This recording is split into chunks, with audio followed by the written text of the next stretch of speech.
We live. Let's see if we live before I do this intro. Gotta learn from my mistakes. Listen, I done came and did this shit too many motherfucking times, and vocals be too low, or you just don't hear me at all. Let's see though. Let's see what's going on. I just got the live notification. What was going on? Oh. Oh. Oh. Hold up. Give me, hold on.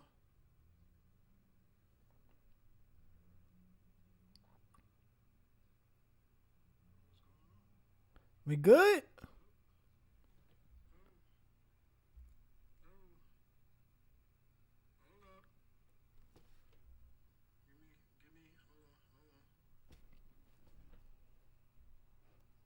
Raise the vocals a little bit. All right.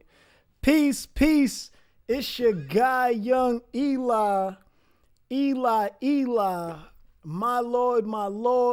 Eli, my Lord. It's all the same thing to me. Huh? This is the history of secret societies. And I'm going to be diving into and debunking, right? Or clearing up this confusion on the Illuminati, right? And Freemasonry and all these other secret societies that those may not know of, like the Good Club, the Alfalfa Club, the Jack and Jills, the Lynx, so much more, right? We're going to get into it though. But before we do that, I gotta direct you to giftedmindstate.com. That is where you could support me, support the movement, right? And on giftedmindstate.com, I try my best to share what helps me. And what helps me as far as food helping me think right, feel right, move right. Check out my ebook, You're Wealthy If You're Healthy, right? You're wealthy if you're healthy. Let's see if I got a better picture. Yeah, you're wealthy if you're healthy. 10 simple vegan recipes. This recipe book is budget friendly, and you're not missing out on the flavor train. You may miss the texture just a little bit, but you're not missing out on the flavor train. So whatever it is, your favorite dish, which is in here, because a lot of my favorite dishes are traditional dishes that we grew up, in America eating, and I basically recreated it or got inspired by other recipes, recreated it, and like I said, we not missing out on flavor. So check out the You're Wealthy If You're Healthy Volume 1, and I also got a Volume 2. Right, that right there on the cover is a birria taco. Right, that is what's that? I think that's king oyster mushrooms I used, either king oyster or oyster mushrooms. Can't really think right now. I forgot, but check that ebook out. I got a Volume 3 coming on the way. It's in the works right now. Check out Gifted Mind State for the clothes, Gifted by Nature, because we all gifted by nature. If you ain't know, now you know. Eh? See? Self-appreciation. You gotta love yourself. We gotta know these things. You're gifted by nature. Fuck all that other shit. Fuck all that dogma saying that you were born in sin, right? Gifted t-shirt with the definition of gifted. What does it mean? Having a great natural ability, being talented. We all have talent. We all have a natural ability to do something. You just have to find out what is yours. Go support giftedmindstate.com. Check out the shirts. Definitely pick up your shirts today. We got a plant-based t-shirt in navy. I'm wearing the red one right now. If you plant-based, if you aspiring to be plant-based, definitely pick up that shirt and help others, encourage others. Let's program each other with these positive images, right? And let's do like Coca-Cola, Pepsi, and the rest of these motherfuckers that's creating this mental illness, right? That's going on, that's running rampant amongst the country. Let's do positive programming. So pick up your plant-based t-shirt today. Support the movement. Support yourself. And check out which one is this? Oh, there's no shirt there? Nope. Guess not. Well, there's supposed to be another shirt there, but it's not there. I don't know what happened to it, but it's okay. Check out also on giftedmindstate.com. We got all natural cocoa butter lotion with no harsh chemicals, simple ingredients, right? This is look, we trying to detox our body from the negativity, from negative images, the clothing, the chemicals, right? Everything that is not only messing up our mind, but messing up inside our body. You know, treat our body right, we treat the mind right. So, you know, what they say, the skin is the largest organ, so you want to treat your skin right. So let's do it in a healthier way. Pick up some all natural cocoa butter lotion for your hands and your body. Elderberry, we are out of stock of elderberry syrup, but you can pre-order it right now on giftedmindstate.com.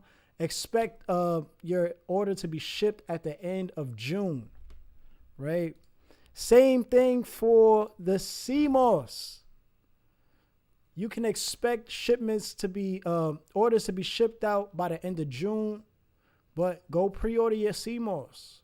I think I got black seed oil also for pre-order, but that is not being shipped out until September, right? But this is what Gifted Mind State is all about. Gifted Mind State is consciousness. That's the state of mind. Gifted consciousness, being conscious, being aware. It's great to be aware. It's great to be conscious. It's not really good to be unconscious unless your unconscious decisions are positive and they're serving purpose rather than emotional unconscious decisions where you're self-sabotaging, harming yourself, and so forth. You feel what I'm saying? Also, check out my EP. A change is gonna come on giftedmindstate.com, and it's also available on all music streaming platforms. A change is gonna come. As you see, I'm dressed up in this fictional character, Jesus. And the reason for that, the message behind this is Jesus in whatever language we're using, right? Latin, Hebrew, or what is it? Septuagint, right? Because it's technically just Greek Hebrew. What else? Jamaican for Jah, right? And even English. It all ties back to, or all goes back to saving, salvation, savior, to rescue. So with that being said, the message is a change is only going to come if you allow the change, if you make the change happen, right? We got to help ourselves. We got to learn to help ourselves. We got to be able to save ourselves. We got to love ourselves first. You can't save yourself if you don't love yourself. So that is, that's what it's all about. Speaking about saving yourself, I forgot about this shirt here. Check out. Hold on, let me take this down. Check out self-care is self-love, right? Because self-care is saving yourself. Self-care is loving yourself. You can't save yourself if you don't love yourself. So take care of yourself, love yourself, treat yourself right? When we love ourselves, when we on this journey of self-love, at the end of that road is selfless. And I know less is in the word selfless, but that doesn't mean you got to love yourself less. That doesn't mean you are loving yourself less. You don't love yourself less at all. But being selfless is better than being selfish, right?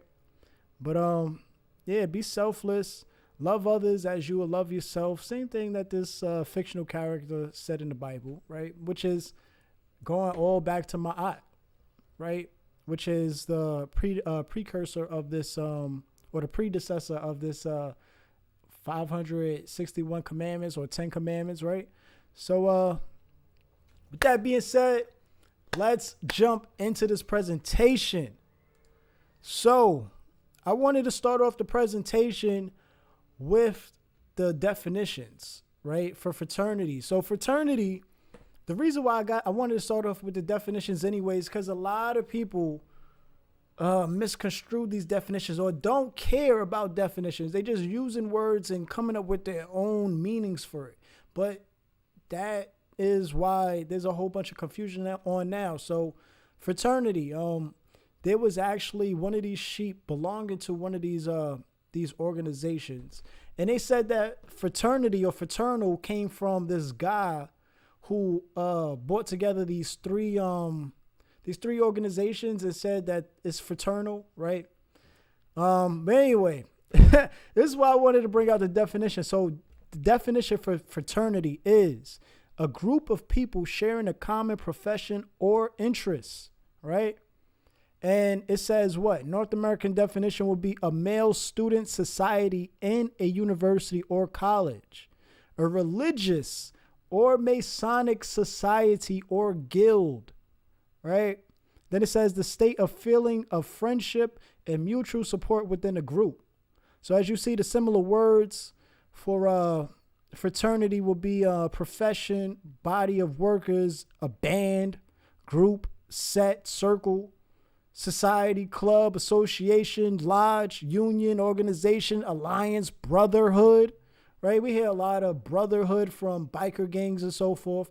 Who happens to need charters, right? And when we talk about charters, before churches, I mean, charters come from these secret societies, if I'm not mistaken, right? What else we got here? Sorority, sisterhood, clan, like a clansman, right? The fraternity. What else? Solidarity, kinship, companionship, togetherness, union. And then as you see in the origin, it comes from fraternus, Latin fraternitas. All goes down to English fraternal, which is fraternity. So now cabal. Cabal is what? A secret political clique or faction. And as you see here for similar, cabal, right? Caucus. This is why I had cabal there anyway. We know about the caucus, right, in the government, and we know about the black caucus, right? And this is also why I wanted to do this shit too, because this presentation here is going to make those aware of devils and what they call black devils, white devils, black devils. I don't really deal with the color because color doesn't identify a person, right? But as far as the narrative goes, we have white devils and black devils, and this is we're gonna get into it. So you got the caucus, you got the black caucus. Then you see right here, cabal for sect, right? You also got similar for sect. And what is a sect? You have different religious sects like Christianity and Judaism, Islam, right? They have so many different sects. And then look, also similar, confederacy, right? Now it says a secret political clique. And these are the similar words for a secret political clique or faction. A secret, which means you may know about it, but you don't know what's going on inside of it, right? So also you see here pressure group. You also see gang. You also see camp. You also see party, right? Like the Democratic Party or the Republican Party or the Whig Party, right? Even though I brought up Democratic and Republican, they once, if you didn't know, they once were one party. You had the Democratic Republican Party before they split up because they didn't know how to deal with these Africans. They didn't know if they wanted to keep them as slaves, keep them workers, send them to Liberia, or have them join the government, have them join the secret fraternities, right? Or secret organizations.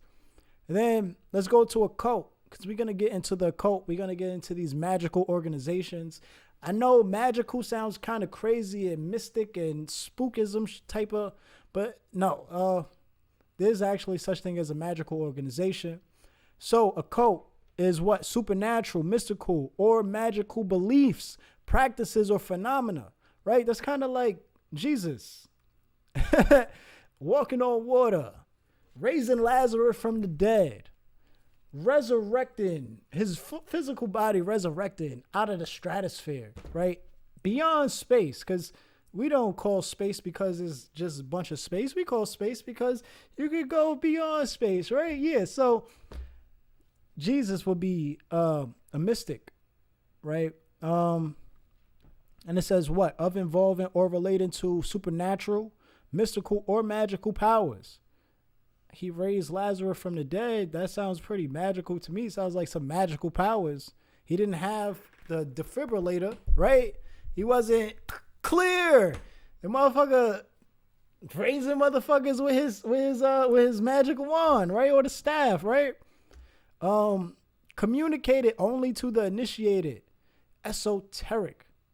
Don't they say the Bible is it has esoteric elements in it? Yeah. Let's go. Let's see. Medicine. Not accompanied by readily discernible signs or symptoms of blood abnormally present in feces, but detectable only chemically or microscopically. What else we got here? Cut off from view by interposing something.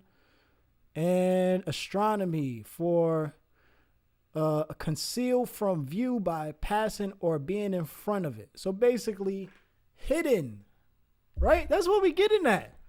It's just hidden. What's paranormal? I mean, it's all saying the same thing. Look, beyond the range of ordinary knowledge or experience, mysterious. All of this stuff is hidden. And then when you go down here to hide, to origin. Origin for Latin, it says what? To hide. Latin, to conceal. Latin, secret, right? And then you got down here also, it says covered over. Then you got a coat. So this is what we're dealing with. When you hear about a coat, it just means hidden. Hidden means it's you can still find something that's hidden. You just got to look for it. That's what I said in my song. Yeah, I said in my song Aware. What else? Cabal, right? Dealing with the cabal, the Jewish cabal. We know what we're talking about now, right? The secret political party, right? Also falls in line with the occult. Also falls in line with what? A fraternity. They all the same thing. All the same thing. This is what I hope you comprehend. Right? Don't take my word for it. Look for yourself. It's here. This is why I got this here. This is for your own research, and you can go beyond my research. So, this is Pudente, right? The Pudente is a person so powerful that he or she doesn't have to follow the rules that govern everyone else.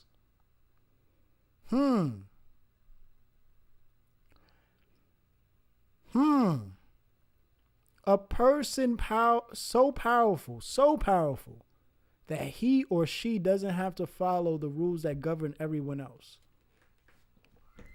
We got to pay attention to that, as it has a lot to do with this, as it has a lot to do with everything we're going to talk about, right?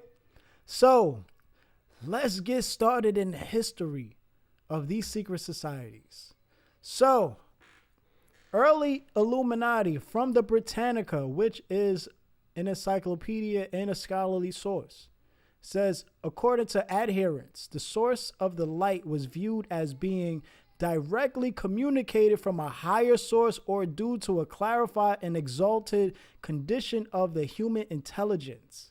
To the former class belong the Alumbrados, right, which means enlightened, of Spain. Spanish historian first finds the name about 1492. That is a very important date right there, right? Or a very important year, 1492.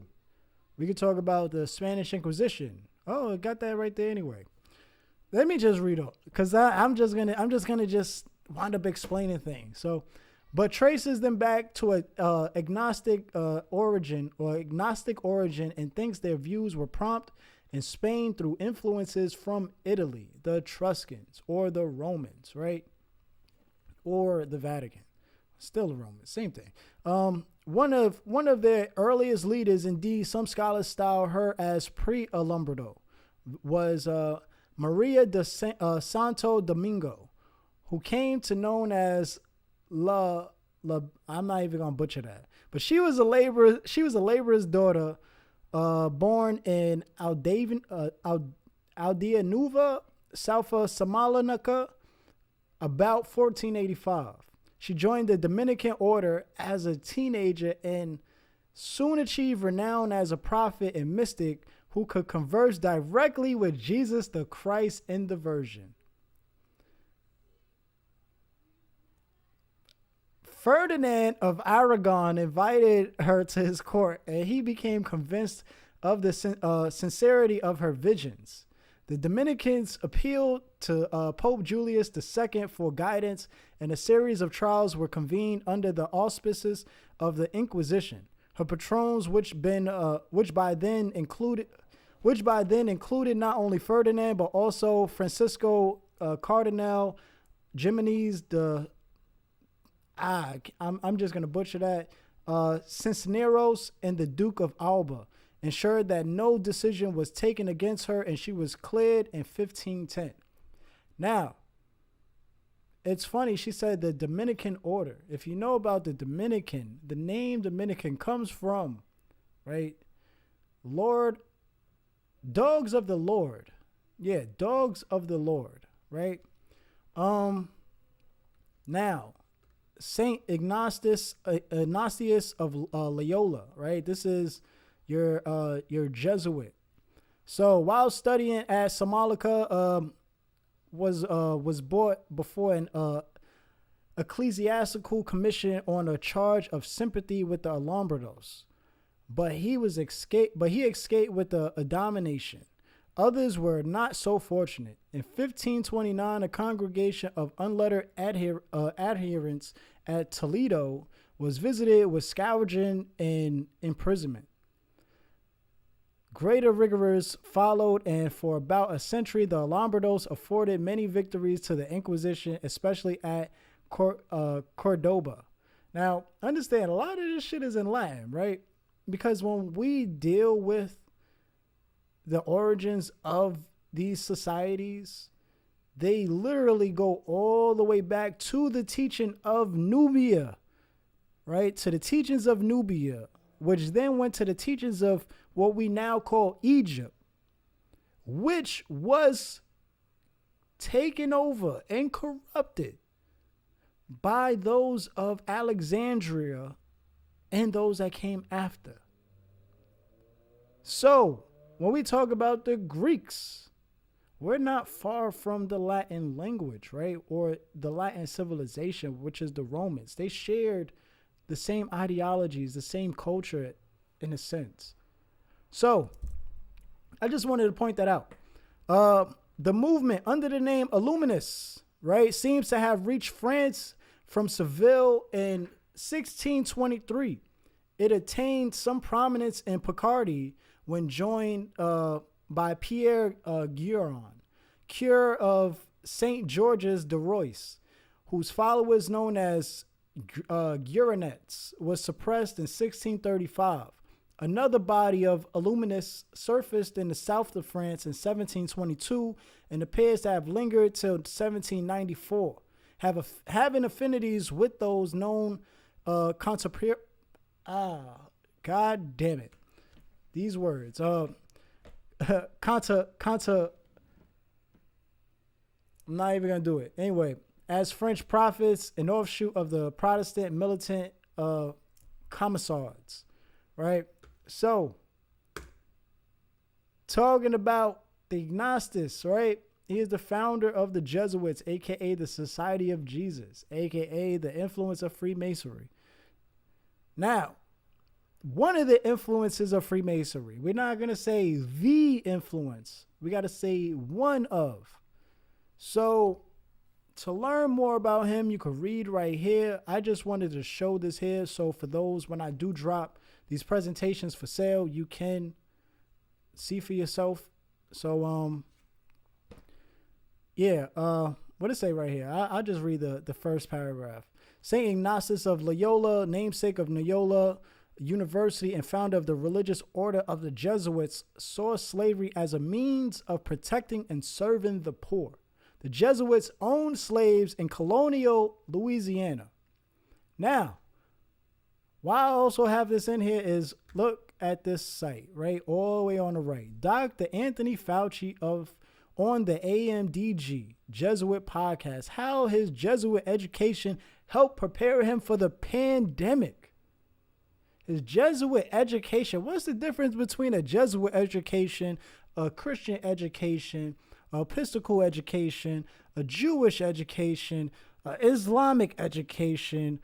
May I go on? What is the difference? They're all the same thing. They're under the Abrahamic umbrella, right?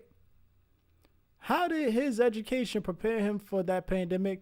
Very powerful podcast. Go watch that, listen to it, discern for yourself. As you see here, got more on the Jesuits, right? You can read these on your own. Pause it if you want. Read it. There's multiple Jesuits on sex abuse list known as still priests today. That was, I may have screenshotted that 3 years ago, so that may be about 5 years old now, or 4 years old now. But as you see, that's the title there. Check it out. You see, see the channel. Over here, many historians are of the view that the construction of the modern-day Masonic Templars was heavily influenced by the Jesuits, right? History seems to show that the Roman Catholic Jacobites. Now, if you don't know about the Jacobites, Jacob is the predecessor for James. So James and Jacob is the same thing. So when they talk about the Jacobites, talk about the Jameses of this Stuart line, which is dealing with King James. So who fled to France at the end of the 17th century, aligned themselves with the Jesuit movement, right? Now, again, you can read all this on your own. It's very, very, very enlightening. And then on here, this is talking more. This is a continuation from the early Illuminati. And it says, of a different class were the Rosicrucians. If you don't know about the Rosy Cross, here we go. Who claim to have originated in 1422, right before the Jesuits, but achieved public notice in 1537. Their teachings combine something of Egyptian, right? We talked about the Nubians and Egyptians with Alexandra, Hermetism, and Christian Gnosticism, Jewish Kabbalah, alchemy, right? Alchemy comes from, we know where alchemy comes from Thoth or Tehuti, right? Jehuti. Hermetism also comes from Jehuti. And a variety of other hidden beliefs, occult beliefs and practices. The earliest extant writings which mentions the Rosicrucian order was the Fama Frenatus, first published in 1614 but probably circulated in manuscript form somewhat earlier than this.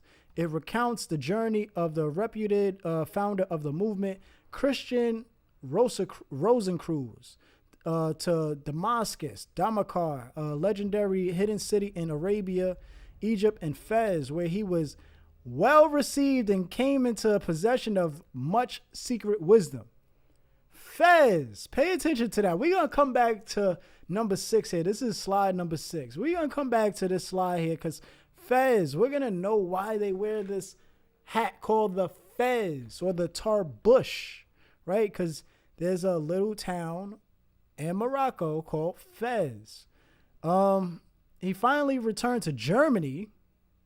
He returned to Germany where he chose 3 others to whom he imparted this wisdom and thus founded the order, the Rosicrucian.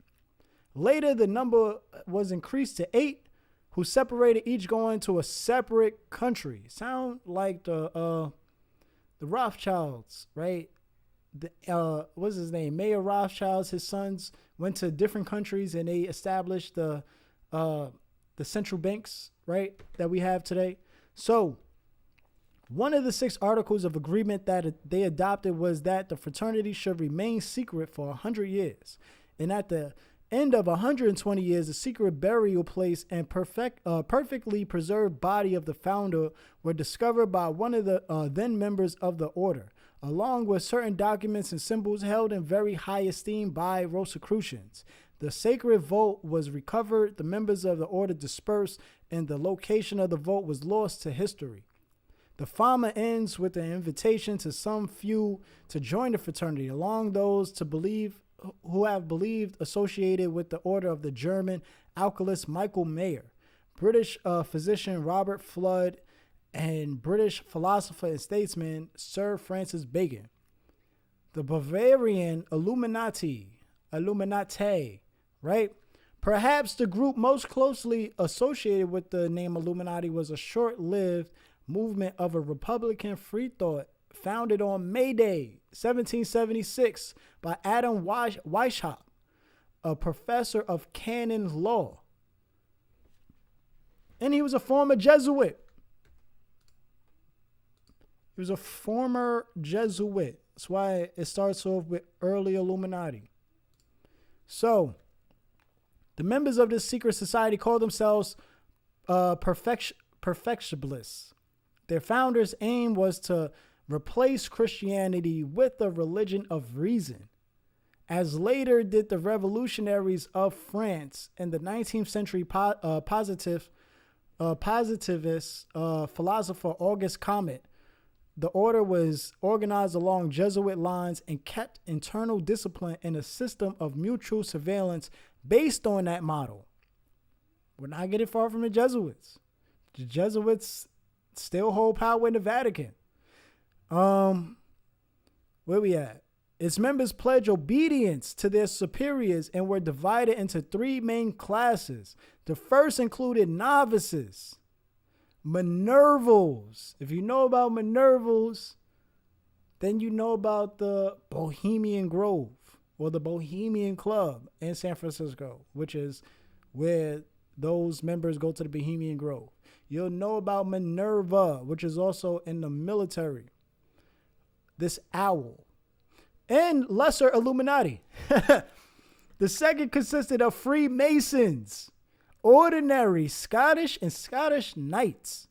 And the third, or mystery class, comprised 2 grades of priest and regent, as well as magus and king.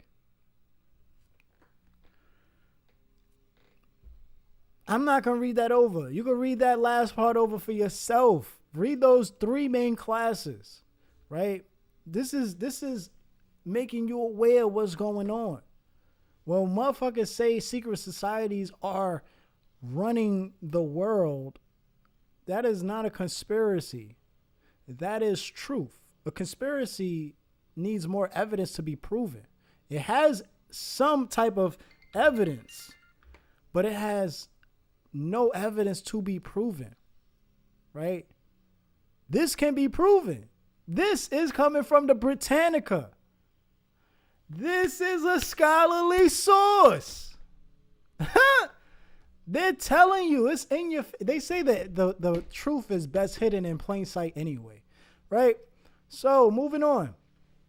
Freemasonry, the teachings and practicing of the fraternal men only order of free and accepted Masons, right? And it says men only, but we know in modern times that is a lie. There are Freemason orders that accept women and also have been founded by women, right? But where we at? The largest worldwide secret society, an oath-bound society, often devoted to fellowship, moral discipline, and mutual assistance. that conceals at least some of its rituals. You're going to know about some of them, but you're not going to know all of them.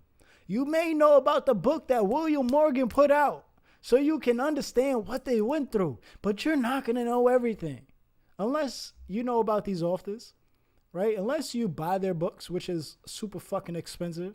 I buy them if motherfuckers donate. I buy them shits. I read them. I take the risk. I read them shits live, but they're expensive. So again, you're not going to know unless you know. If you know, you know. So customs or activities from the public. Secret societies do not necessarily conceal their membership or existence, but they do conceal everything else. So, spread by the advance of the British Empire, right? Because when we talk about the British Empire, we talk about chivalric orders, the Order of the Golden Fleece, the Order of the Garter, there's so many we can go by, right? The Order of the Orange Order, right? Which is the Scottish. I mean, well, I think that's the Irish. Hold on.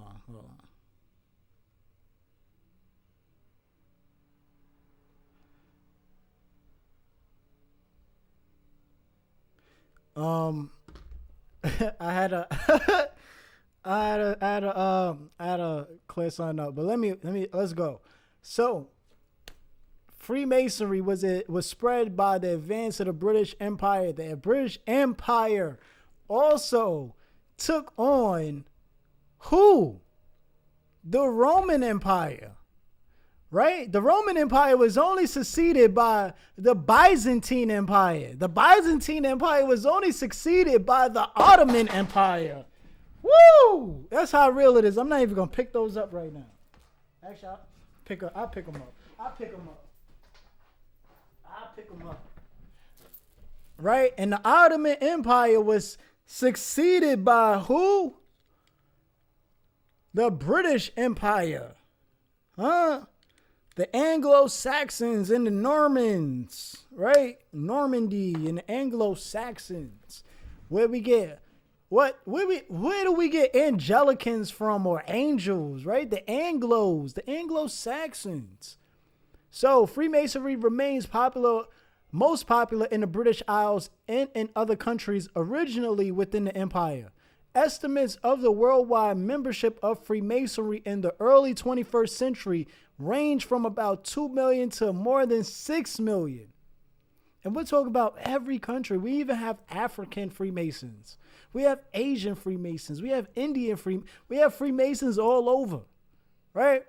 So, and not that they're just all over. These people hold powerful positions. They are very influential within the public. And not always will you know that they're part of these societies. Why? Because of motherfuckers that ruined it with these anti-Masonry parties, right? Which I think was only set up by Masons just so they can kind of conceal most of what they do to protect themselves and their livelihood, right? Bullshit. But that being said, Freemasonry evolved from the guilds of stonemasons and the cathedral builders of the Middle Ages. Lies. It actually comes from the builders of the pyramids. Those were your first masons, right? Those were your first masons, your first builders, but they didn't call themselves masons. They didn't have a society to keep motherfucking knowledge away from people. That's when the colonizers came into play. That's when the Alexandria was established. That's when the Romans came in with the whole Ptolemaic Empire and shit. Right? That's when all of that shit came in. That's when the knowledge started to be concealed, and you had societies where you only had to join these societies to understand or learn this knowledge. So it says, with the decline of cathedral buildings, some lodges of operative working Masons began to accept honorary members to bolster their declining membership. From a few of these lodges developed modern symbolic or speculative Freemasonry. You have to also know about what's symbolic and what's speculative Freemasonry.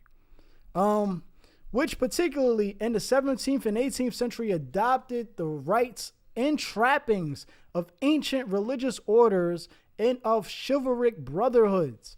In 1717, the first Grand Lodge and Association of Lodges was founded in England. Lies, all lies. I mean, I know it's coming from a scholarly source, but we gotta get to why I said that's a lie. Where else? In most lodges, did we read that? Nope. In most lodges, in most countries, Freemasons are divided in three main degrees: entered apprentice, fellow of the craft, and master mason. Those are the Blue Lodge. In many lodges, there are numerous degrees, sometimes as many as 1,000 superimposed on the three major divisions. These organizational features are not uniform from country to country. In addition, maybe that's why there are 96-degree Shriners like Abdul Hamid Suleiman.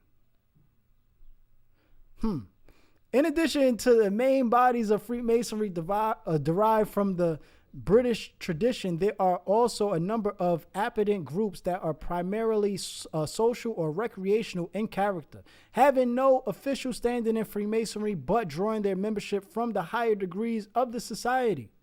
They are especially prevalent in the United States. Among those known for the charitable work are the ancient Arabic order of the Nobles of the Mystic Shrines, or the Shriners. And we're also going to learn about the ancient Arabic Egyptian order, the Noble of the Mystic Shriners. In Britain and certain other countries, there are separate lodges restricted to women.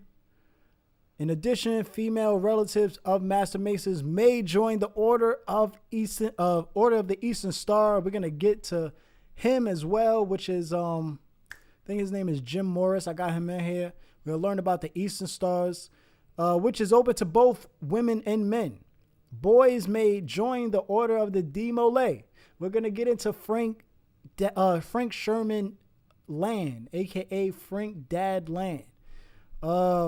Who else? Or the Order of the Builders. We got them too. And girls may join the Order of Job's Daughter or the Order of the Rainbow.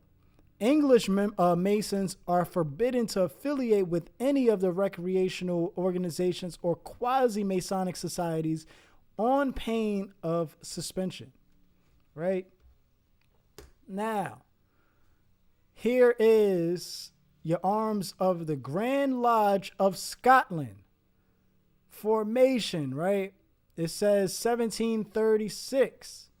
But the oldest records held by the Grand Lodge of Scotland are minutes of Lodge Ekeson's Haven, which commenced on January 9th, 1599. 1599. It's a long motherfucking time. But you can read all of this. I'm not really reading all that. I just wanted to show that this lodge actually has, even though it's been formed 1736, it has been in work since 1599. Now, BBC. Conspiracy theories abound about the Freemasons, but Scotland's true Masonic history, while forgotten but by many for centuries, remain hidden in plain sight. Because the truth is best hidden in plain sight. Now, down here, as you can see, is located at number 19 Hill Street. Mary's Chapel isn't a place of worship. It's a Masonic lodge. And with its records dating back to 1599, it's the oldest proven Masonic lodge still in existence in anywhere in the world. Right? So, when we talk about this lodge in Edinburgh, this is tying into King James I and King James VI of Scotland and England, right? The one who unified Scotland, England, and Ireland, which became the United Kingdom, which I still believe it only became the United Kingdom because of the unification of the Masonic lodges, not because of the country's governments, right? Because of the Masonic lodges. And there's there's more into it for that. So where is it? Do I have this here? No, I do not. But you can see here, let's zoom into this picture, right? So look at my mouse cursor, right? Now you will see this symbol right here.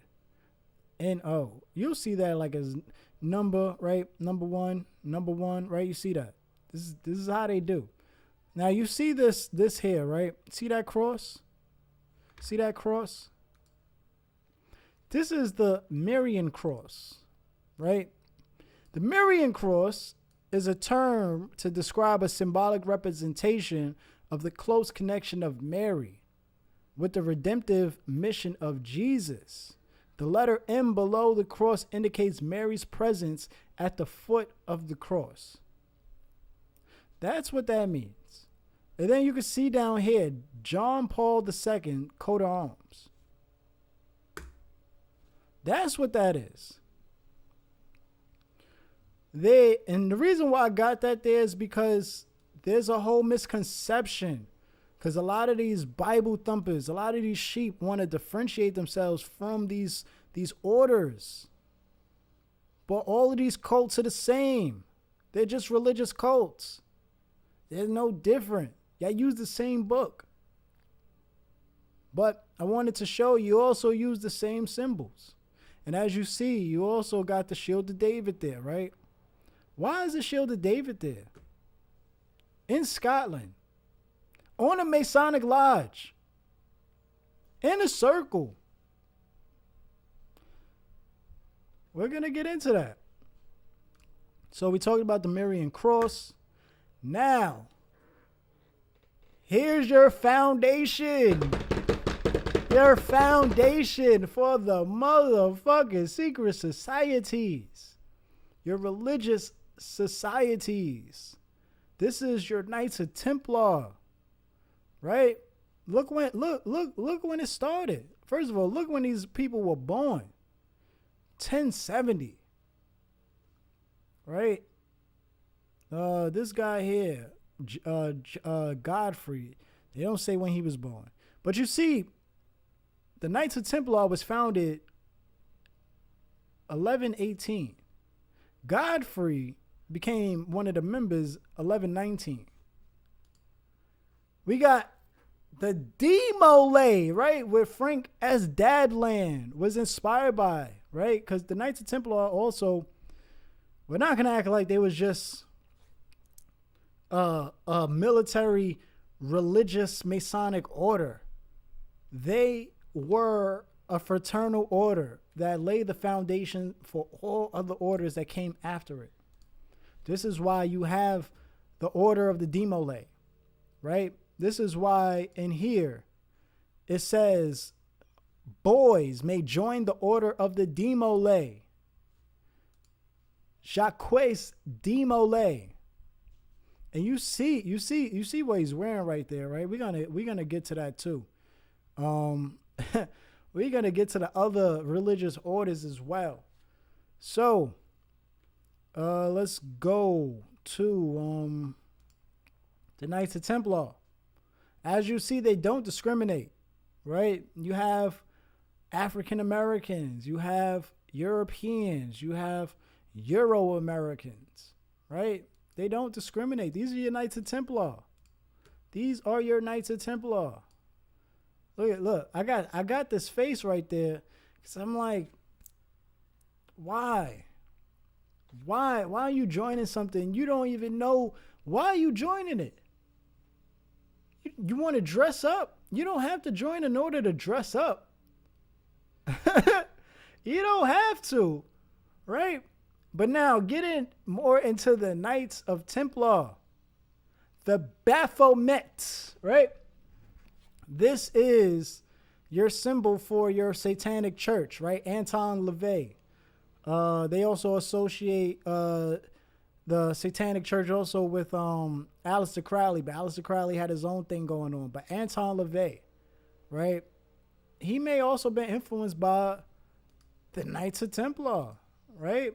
So the Baphomet invented invented pagan or Gnostic idol or deity that the Templars were accused of worshiping, and that was later embraced by various occult and mystical writers.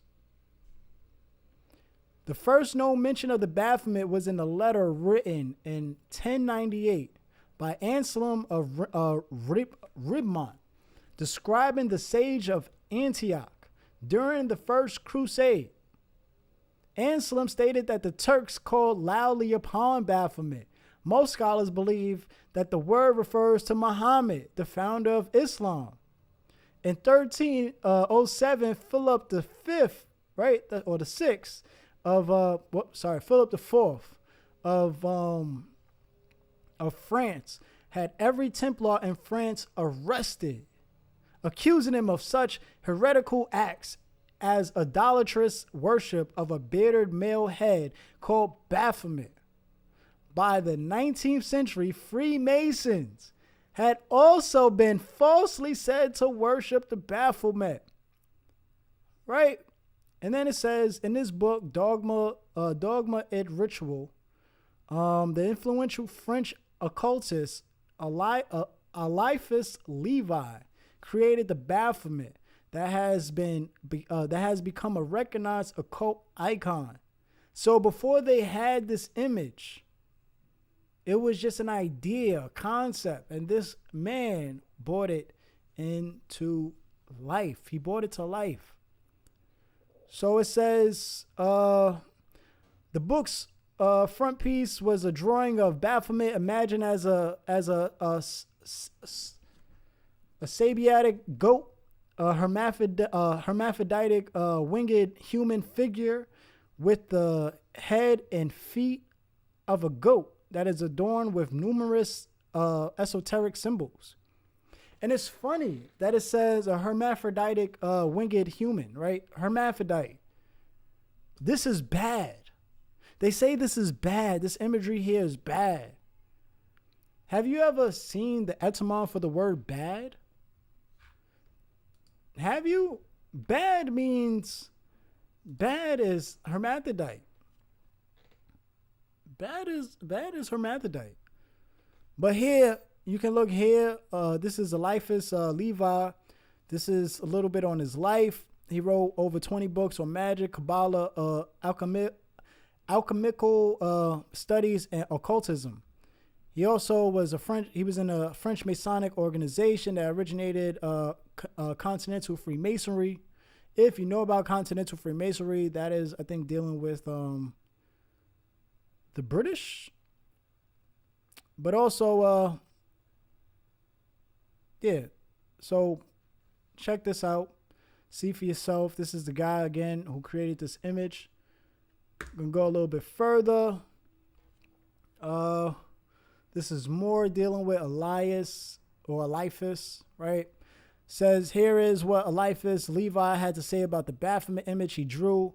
My thanks go to Christian Hakim or Joachim Hartman for providing me with the translation from Levi's book. The goat on the front piece carries the sign of the pentagram on the forehead with one point at the top, a symbol of the light. His two hands forming the sign of Hermetism. The one pointing up to the white moon of Chesed, the other pointing down to the black one of Gubara. This sign expresses Andronin of Kunrath, the attributes of which we had to unite with those of our goat because he is the universal balance, the image of the soul elevated above matter, as the flame, Willis, being tied to matter, shines above it. The ugly beast's head expresses the horror of the sinner whose materially acting, solely responsible part has to bear the punishment exclusively because the soul is insensitive according to its nature and can only suffer when it materializes. The rod standing instead of genitals symbolizes eternal life. The body covered with scales, the water, the semicircle above its atmosphere, the feather following above the volatile Humanity is represented by the two breasts and the agrenon arms of this sphinx of the occult sciences. So that is here what you got. You can read all of that on your own. Now, going more into this Baphomet, right? Because this is, if you look here, look at the head, the Baphomet's head, right? You see the horns, see the goat's head. Look at the Eastern Star Order's symbol. Now, I said Jim Morris. Rob Morris, the founder. Rob Morris, the founder of the Order of the Eastern Star. And it says he was prominent. He was a prominent American poet and Freemason. He also created the first ritual for what was to become the Order of the Eastern Star. He founded the Order of the Eastern Star. It says the Order of the Eastern Star is an apparent body open to both men and women, which we read earlier. It was established in 1850 by lawyer. They're all lawyers and judges and educators too. An educator, Rob Morris, a noted Freemason, but was only adopted and approved as an apparent body of the Masonic fraternity in 1873.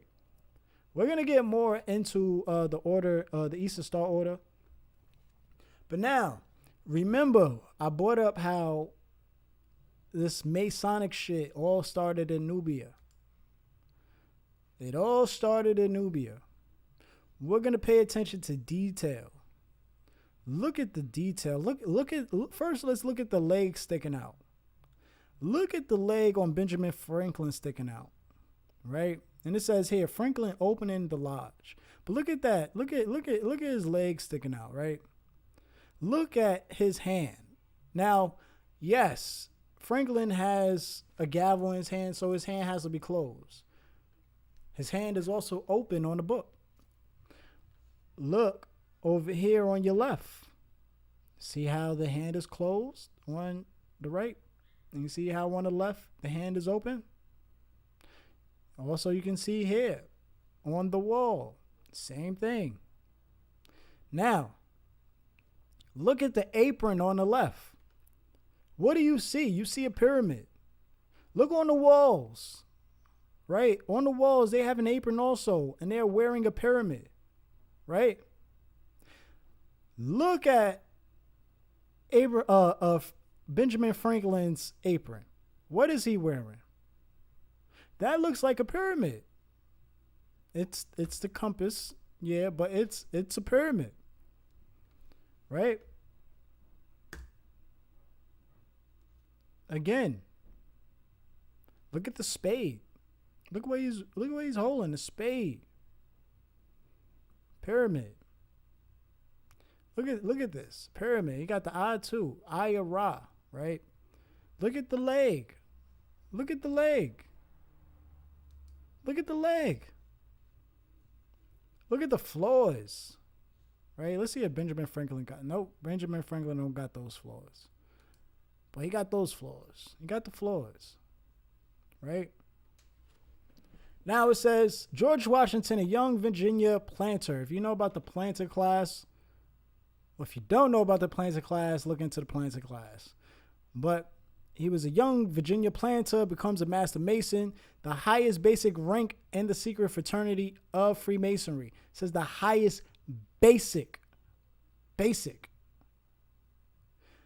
The ceremony was held at the Masonic Lodge number 4 in Fredericksburg, Virginia. Washington was 21 years old and would soon command his first military operation as a major in the Virginia Colonial Militia. Now we know, right, the Knights of Templar was a religious military order, Masonic, right, laid the foundation. Washington was his first military operation as a major in the Virginia Colonial Militia. He was a Master Mason, right? And when we talk about that, this is more on what's his name? On George Washington and all others that we know about that are Freemasons, as you see highlighted. Paul Revere, John Hancock, Franklin D. Roosevelt, James Monroe, Andrew Jackson, right? So I just want to speed through this because kind of taking time. Going back to the apron, right? As you see, they're just copying, they're imitating. So you see the pyramid here. You see, this is from their book. This here on the right is from their book. Look at the pyramid on the flap. Look at the pyramid on his apron, right? See the apron? See the pyramid on his apron? See the pyramid? Yeah. So, Merkaba is the throne, right? Or the chariot. It became an object of a visionary contemplation for early Jewish mystics. Merkava mysticism began to flourish in Palestine during the 1st century AD. 1st century AD is very, very important. But from the 7th to 11th century, its central was in Babylonia. Very, very important to understand that about Babylonia too, because then we're talking about the Mesopotamians, right? The Sumerians, right? Where a lot of this other shit also comes from. So it says here, the ancient Egyptian word for the pyramids was Mer, right? And I believe Ka was energy, or Ka is life, and also Ba. Ka, I think Ka is energy and Ba is life. I'm not sure if I have that in here. But nonetheless, this is so you know. Now, and you also could look in, it's kind of got that in there to provoke your thoughts. But here you go. This is the Wasek collar, right? Now, this is what he is wearing around his neck, right? This is what he is wearing around his neck. As you see, this is what he is wearing around his neck. On the wall, this is what he is wearing around his neck. This is what he is wearing around his neck. This is what she is wearing around her neck, right? The Wasek collar. Who else? Albert Pike. Do we know anything about Albert Pike? Do we know that he is the influence of the KKK, the Klan, right? Which we seen is part of this fraternity, right? This falls in the same category. He wrote this book right here, Morals of Dogma, right? Now, not only was he the influence for the KKK, not only did he write this powerful Masonic book that's powerful to these Masons, he was also so powerful, he was buried behind here. This is the Mother Supreme Council. This is a monumental building in Washington, D.C. Now, you see here, you see the Sphinx, right? See the Sphinx, or what to be like the Sphinx, right there. Let's see if we get a look in daylight. It looks better in daylight, right? What is this? I guess this is built 1733. And look at this. Look at it. Look at the art, right? If we really dissect everything that's here, it's all obviously it was created by Masons, but you'll see how Masonic it is. So here, this is more dealing with Albert Pike. You can read this on your own. It's telling you about the Mother Council of the World, right? The Supreme Council in the Southern District, which is what he founded, and not only founded, but he was buried behind it, right? If you also know about Albert Pike, you would know about his man's Robert E. Lee. Robert E. Lee. So going into more, this is more dealing with Albert Pike and his Confederate peoples, and also let's talk about the Klan. This is Albert Pike and what he basically, all his accolades that they gave him. You can read that. You can also see he became a Odd Fellow, right? An Odd Fellow, pay attention to that, because that is very that's very important. So going down, Sinet, right? Talking about them floors right there, them checkered floors, right? Sinet. This is, again, they're imitating the life of Nubia.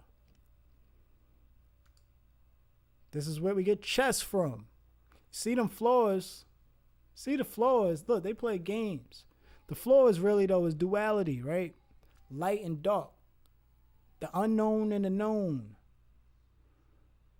So, going in, you know how I was saying they're imitating Nubia, right? This is what I meant. So here is Ptolemy the First. He took the Egyptian name, which means beloved of Amun, or chosen of Re, right? Or beloved of Amun, chosen of Re. Hence, he attempted to take on the guise of a pharaoh as other rulers before him. This is what they're doing. This is exactly what they're doing. They're taking on the guise of those that came before them. Right? So, hold up. Gotta, whew. It's hot up in this mug. So, Prince Hall, right? Talk about Prince Hall. Oh no, what happened? All right. Nope. I got the spinning wheel. All right. So, a brief history of Prince Hall Freemasonry in Massachusetts. If you didn't know, whoops. What's going on? What did I do? I did something. Can I see myself? Can we see? All right. We still cool. Nah, actually, you know what? Let me fix this. I don't like that.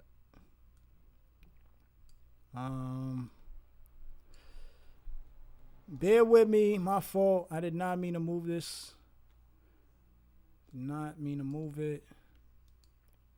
We good? Yeah, we good. All right.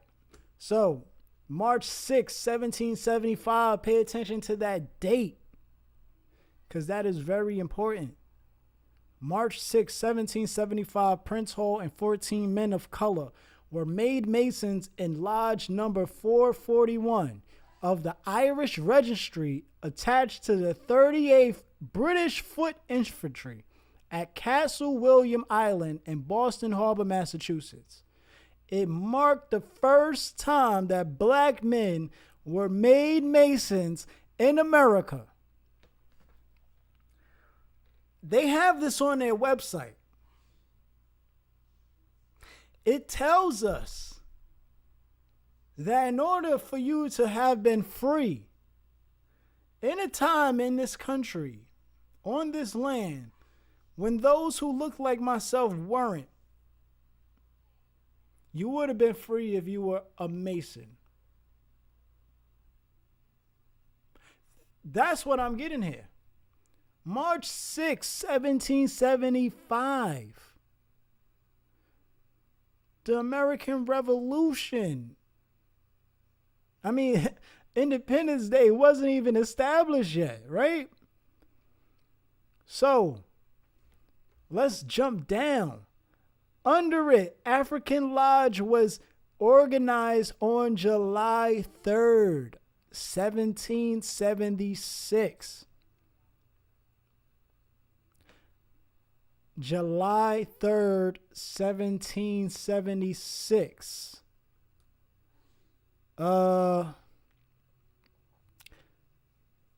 Going back to what I'm saying, like what I was saying about being a slave or being free. Were you free if you were a Freemason? Did you have to find a compassionate Euro-American to say, hey, I want to enlighten you. Let me bring you to this light. Join this lodge and you will be free.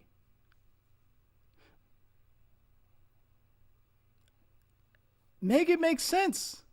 I've asked plenty of these Prince Halls. They have not had an answer for me, right? And I find it pretty idiotic to have to join something where you have to take an oath of secrecy. And then once you do that, and you join and you get this knowledge that you were seeking, now you're stuck with it.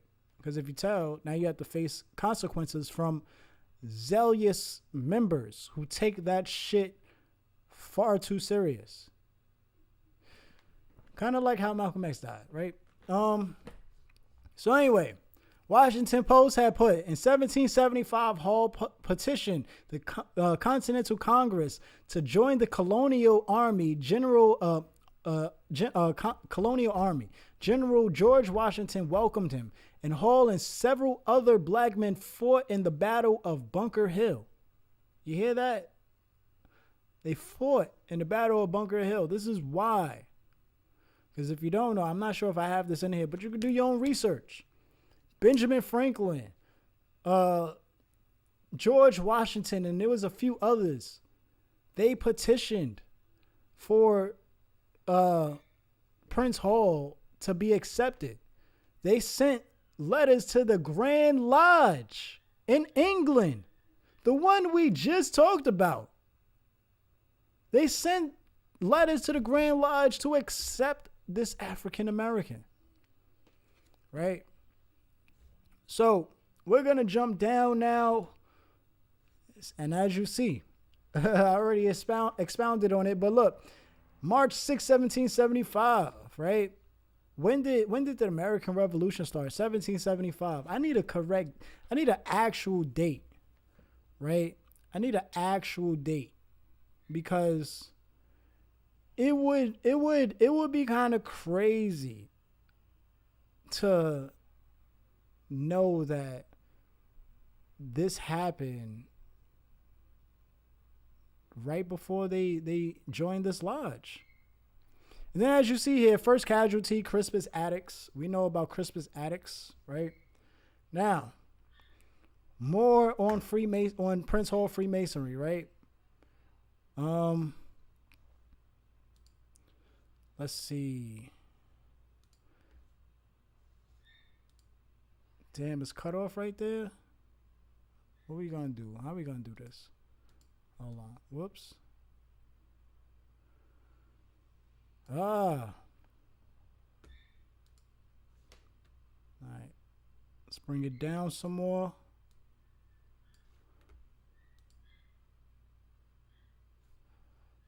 Bring it over.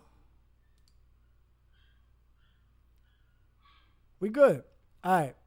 So, in addition, right, as you see, he built the first schoolhouse used to educate children of African descent in the Boston area. Prince Hall, what is it? Members of Prince Hall range from people such as Reverend Jesse Jackson Sr., the Reverend Al Sharpton, W.E.B. Du Bois, Richard Pryor, Duke Ellington, Charlie Ringel, NBA superstars Shaquille O'Neal and Scottie Pippen, right? Some people may know this already, but others don't, so that's there. Also, about the whole school thing, a lot of these HBCUs, right? A lot of these HBCUs were founded to educate African Americans or African descent. And the first thing they would teach it was religion. I haven't looked really into his first school and what they taught, but I'm pretty sure it wasn't far off from learning religion, as the whole organization is based on religion. But this is from one of the books, the Masonic Abolitionist says, without Prince Hall Masonry, there would not have been an underground railroad as it is understood today. As it is understood today.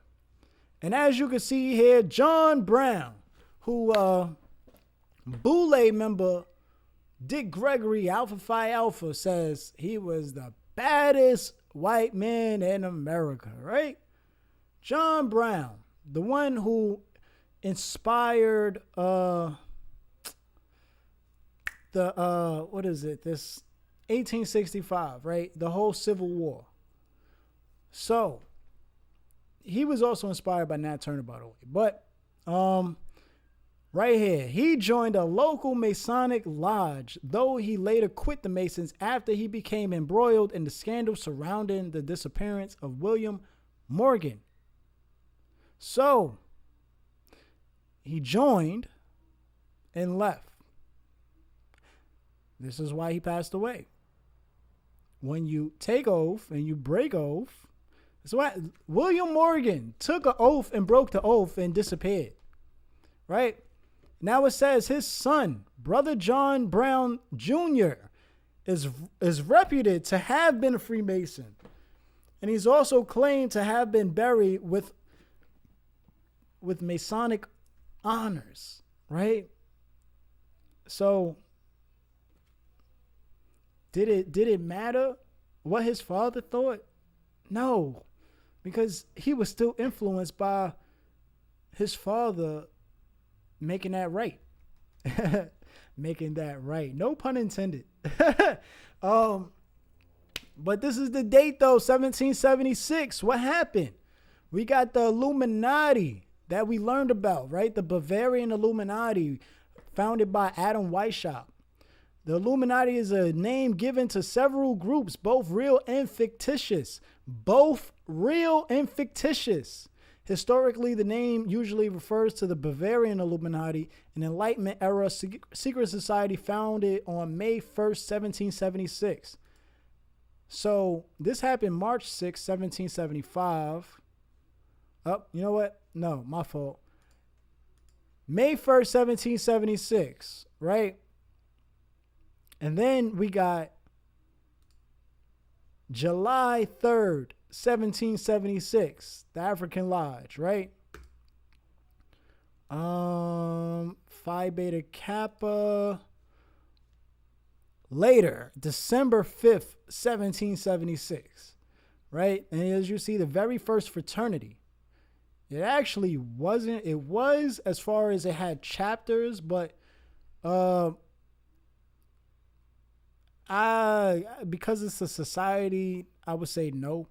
And we're going to get into why no.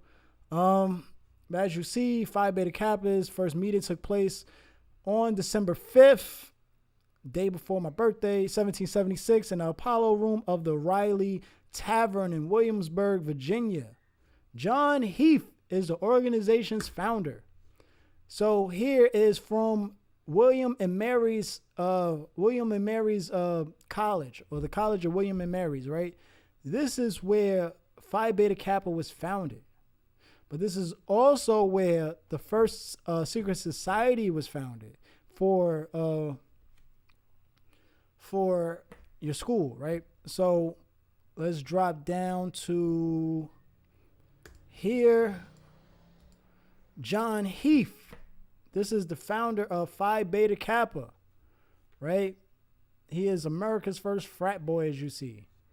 We got information on John Heath, right? You can look all up in here, read it for yourself. It tells about, what to say, when many fraternities were founded, initiation rites and ceremonies were often borrowed and or modified from any combination of the following items in history: philosophy and literature from ancient Greeks and Romans, Jewish and Christian scriptures, chivalric traditions, military codes of honor, precepts and forms of Freemasonry, Enlightenment science, and philosophy of Roman antics, right? So you can read all this on your own. This is more. You can see those three stars right there. See how they point to those three stars. Very Masonic. Now, here is your first society. This is where John Heath, this is where he was rejected from. This is why he founded Phi Beta Kappa. This is the Flat Hat Club. The Flat Hat Club was founded by Thomas Jefferson, right? Thomas Jefferson founded the Flat Hat Club. And it says it here. You can read that. This is in Atlantic. Here is your first sorority, Founded May 15th, 1851, Alpha Delta Pi is the oldest secret society for college women in the world, right? You can see their symbol right there. You can see the handshake right there. You can see the light right there for enlightenment, right? You got the Lion of Judah. Look, what it said. This is only modified, it's borrowed, right? This is what they do. Now, Sigma Pi Phi, we are getting into the Boule Society, right? This was, as we read here, from an initial membership of 6 founders located in the city of Philadelphia, the city of brotherly love, if I'm not mistaken, right? Sigma Pi Phi fraternity has grown to presently include over 5,000 active members who are affiliated with 139 member Boule chapters located throughout the United States and in the Bahamas and the United Kingdom. Throughout its existence, its membership has included some of the most distinguished men in the world. They have included such scholars and academic, cultural, and civil rights leaders such as W.B. Du Bois, named again. First he's a Freemason, now he's a Boule member. Carter G. Woodson, founder of the Association for the Study of African American Life and History, which I have a presentation on that to show. Black History Month was founded by Freemasons. Not surprised though, right? And as you see, everyone else there, even Martin Luther King Jr., right? So, go down here. This is Henry McKee Minton. He is your founder for this Sigma Pi Phi, or one of the founders for the Sigma Pi Phi, right? Now, here, this explains all about it, right? To learn about it, you get to see right down here, first paragraph at the end. His fraternity would contain the best of Skull and Bones of Yale and Phi Beta Kappa. Right? And it's just more to read about the Boule. Get to learn. This is outside of the Boule Society. Is actually the Greek definition of Boule, right? Also showing the Masonic symbolism within your Boule. As you can see, the triangle, right? Here's more on your Boule. Black fraternity packed with past greats look to build future leaders, right? Past members of Sigma Pi Phi, we already went through that. Went through this. It's just more. See, a lot of this is just more sources to back up what's being said. So here is from their website, Sigma Pi Phi. As you can see, they're telling you their history. Over here, they're showing you their notable members and past members, right? And present included. Come on, stop telling me about all this space that I don't have. I don't care. As you see, Martin Luther King Jr., he is a notable member on there. Eric Holder, we know about Eric Holder, right? Not Holden or Holder of Nipsey Hussle, but Eric Holder. Even Coretta Scott King. And man, talking about the Kings, I got his niece up in here too. She's an evangelist who is a heavy Trump supporter. But here again, more from their site. This is another Boule chapter. As you see, they're mentioning their names. You see, they're always going to mention, Martin Luther King, W.B. Du Bois, Carter G. Woodson, so forth, right? The Boule focuses attention on the HBCUs. Shout out to Steve Coakley, because Steve Coakley been bringing this to people's attention about the Boule and these fraternities and sororities, right? So this is understanding the Delphi, right? And over here is just a little article on the Boule and its intentions with HBCUs. Here is their their symbol right here, right? Look at LeBron James and his tattoo. Look at that. Oh, but it's a lion's head. What does it matter? What does it matter? He knew what he was doing. You don't think he didn't know what he was doing? First of all, the lion head is there for the king. They call him King James, right? Boule doesn't necessarily just deal with fraternities and sororities. They don't just deal with the HBCUs. These people are a non-collegiate organization, right? So, so Boule, right? A legislative body of ancient or modern Greece, Senate. And then also French, literally, ball, right? So kind of like with the Shriners and Putantes or Pudente, right? Where they have balls, the Pudente balls. Pause. Here you go. The Boule's modern membership includes a handful of white members, as you see, founded by a bunch of African Americans, but they have a handful of white members, some of them Jewish men active in the civil rights movement. Sound like, what's his name? Bernie Sanders. Huh? There were no women in the fraternities, 96 chapters, and members say no plans to open membership to them. It's a lie.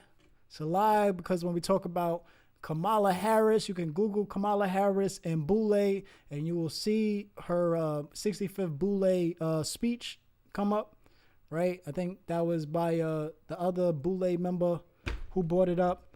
But yeah, this is more talking about the black upper class, right? You can pause this and read it for yourself because this is only going to just go into what I'm going to expound on, which is the Jack and Jills, the Lynx, Omega Psi Phi, as you see here. You see Alpha, Alpha, Kappa, Alpha, Alpha, Phi, Alpha, so forth, right? This is these orders, these organizations, they all work together. They all together. They take oaths of secrecy. That's the oath of secrecy, to never tell that they work together. This is more on the black upper class. This is dealing with the New York Times article there. You'll be able to read that when you get your hands on this, or just pause this and you're going to be able to read it for yourself. That's why I made it so big. Here is the Jack and Jill. The Jack and Jill of America, our history. The late Marion Stubbs Thomas founded Jack and Jill of America, incorporated on January 24th, 1938 in Philadelphia, Pennsylvania. Philadelphia again, right? We talk about Philly. We're talking about the Boule, right? So 20 mothers came together to discuss creating an organization to provide social, cultural, and educational opportunities for youth between the ages of 2 and 19. That is how they usually do anyway. That is what these Masonic organizations or these secret societies do anyway. They go after the children. If it's not influenced by the parents, you have other organizations that's ran by the Odd Fellows and Scottish Rites and so forth, that you have Boys and Girls Club and YMCA and many others, right?